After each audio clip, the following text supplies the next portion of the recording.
धर्मराज युधिष्ठिर कहने लगे कि भगवान, मैंने ज्येष्ठ शुक्ल एकादशी के व्रत का महात्म्य सुना। अब कृपया आषाढ़ कृष्ण एकादशी की कथा सुनाए। इसका नाम क्या है, महात्म्य क्या है, यह भी बताए। श्री कृष्ण कहने लगे कि हे राजन, आषाढ़ कृष्ण एकादशी का नाम योगिनी है। इसके व्रत से समस्त पाप नष्ट हो जाते हैं। यह इस लोक में भोग और परलोक में मुक्ति देने वाली है। यह तीनों लोकों में प्रसिद्ध है।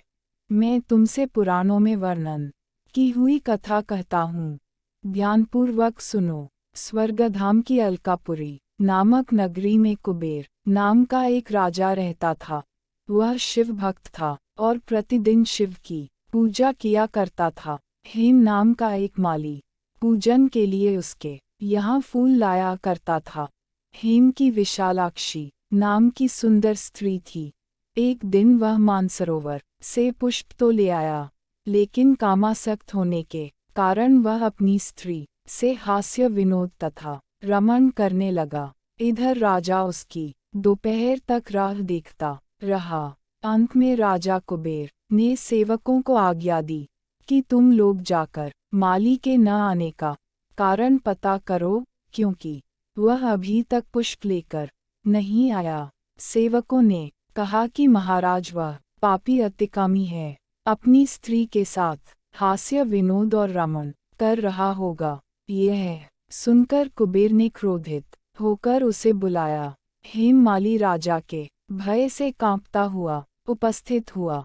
राजा कुबेर ने क्रोध में आकर कहा, अरे पापी, नीच, कामी, तूने मेरे परम पूजनीय ईश्वरों के ईश्वर श्री शिवजी महाराज का अनादर किया है। इसलिए मैं तुझे शाप देता हूँ कि तू स्त्री का वियोग सहेगा और मृत्युलोक में जाकर कोढ़ी होगा।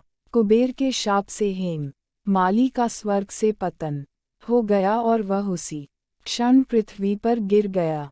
भूतल पर आते ही उसके शरीर में श्वेत कोढ़ हो गया। उसकी स्त्री भी उसी समय अंतर्ध्यान हो गई। मृत्युलोक में आकर माली ने महान दुख भोगे। भयानक जंगल में जाकर बिना अन्न और जल के भटकता रहा।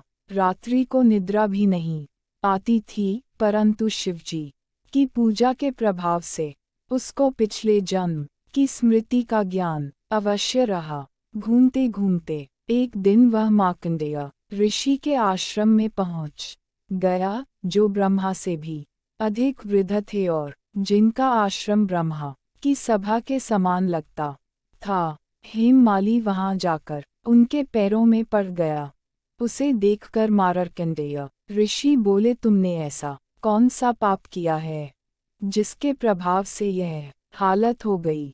हेम माली ने सारा वृतांत कह सुनाया। यह सुनकर ऋषि बोले, निश्चित ही तूने मेरे सम्मुख सत्य वचन कहे हैं, इसलिए तेरे उद्धार के लिए मैं एक व्रत बताता हूँ। यदि तू आषाढ़ मास के कृष्ण पक्ष की योगिनी नामक एकादशी का विधिपूर्वक व्रत करेगा तो तेरे सब पाप नष्ट हो जाएंगे।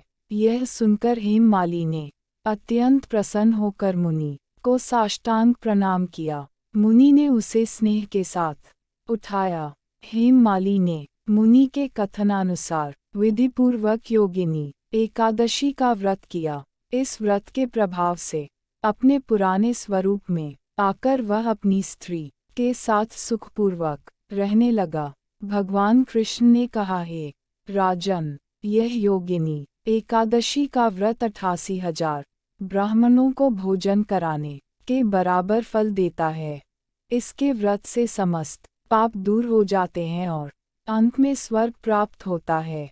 योगिनी एकादशी का शुभ मुहूर्त। एकादशी तिथि 13 जून मंगलवार को सुबह 9:28 पर आरंभ होगी और यह तिथि 14 जून को सुबह 8:48 पर समाप्त होगी। उदया तिथि की मान्यता के अनुसार योगिनी एकादशी का व्रत 14 जून को रखा जाएगा और इसका पारण द्वादशी यानी कि 15 जून को होगा। योगिनी एकादशी व्रत का महत्व। योगिनी एकादशी का व्रत भगवान विष्णु को प्रसन्न करने के लिए बेहद शुभ फलदायी माना जाता है। मान्यता के अनुसार इस व्रत को करने से आपके जीवन में आनंद और सुख समृद्धि बढ़ती